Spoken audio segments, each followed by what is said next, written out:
कुबेर का घमंड। कुबेर तीनों लोकों में सबसे धनी थे। एक दिन उन्होंने सोचा कि हमारे पास इतनी संपत्ति है, लेकिन कम ही लोगों को इसकी जानकारी है।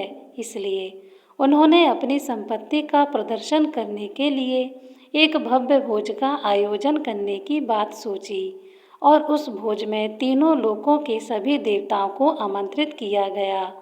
भगवान शंकर उनके इष्ट देवता थे, इसलिए उनका आशीर्वाद लेने वह कैलाश पहुँचे और कहा, प्रभु, आज मैं तीनों लोकों में सबसे धनवान हूँ। यह सब आपकी कृपा का फल है। मैं अपने निवास पर एक भोजन का आयोजन करने जा रहा हूँ। कृपया आप परिवार सहित भोजन में पधारने की कृपा करें। भगवान शिव जान गए कुबेर के मन में अहंकार आ गया है। बोले, वत्स, मैं बूढ़ा हो चला हूँ, कहीं बाहर नहीं जाता। कुबेर प्रार्थना करने लगे, भगवान, आपके बगैर तो मेरा सारा आयोजन बेकार चला जाएगा। तब शिवजी ने कहा, एक उपाय है। मैं सबसे छोटे बेटे गणपति को तुम्हारे भोज में जाने को कह दूंगा। कुबेर संतुष्ट होकर लौट आए। तय समानुसार कुबेर ने भव्य भोजन का आयोजन किया। तीनों लोकों के देवता पहुंच चुके थे और अंत में गणपति आए और आते ही कहा, मुझको बहुत तेज भूख लगी है, भोजन कहाँ है? कुबेर उन्हें ले गए भोजन से सजे कमरे में। सोने की थाली में भोजन परोसा गया।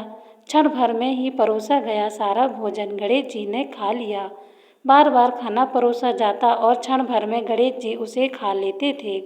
थोड़ी देर में हजारों लोगों के लिए बना भोजन खत्म हो गया, लेकिन गणपति जी का पेट नहीं भरा। वे रसोई घर में पहुँचे और वहाँ रखा सारा कच्चा सामान भी खा गए, तब भी भूख नहीं मिटी।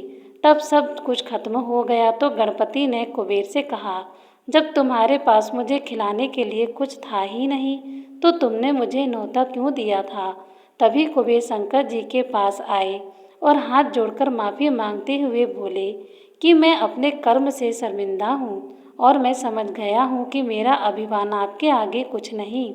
तब शंकर जी ने उन्हें मुट्ठी भर चावल दिए और कहा, यह गणेश को खिला देना, उनकी भूख समाप्त हो जाएगी। तब कहीं जाकर गणेश लौटे, लेकिन धन के देवता को सबक सिखाने में वे कामयाब रहे।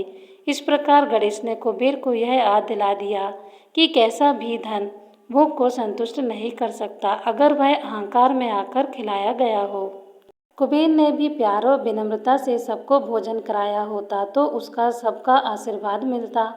इंसान को हमेशा ही विनम्र और सादगीपूर्ण स्वभाव रखना चाहिए। फिर चाहे हम कितना भी धन दौलत क्यों ना कमा लें, उस धन का अहंकार नहीं करना चाहिए।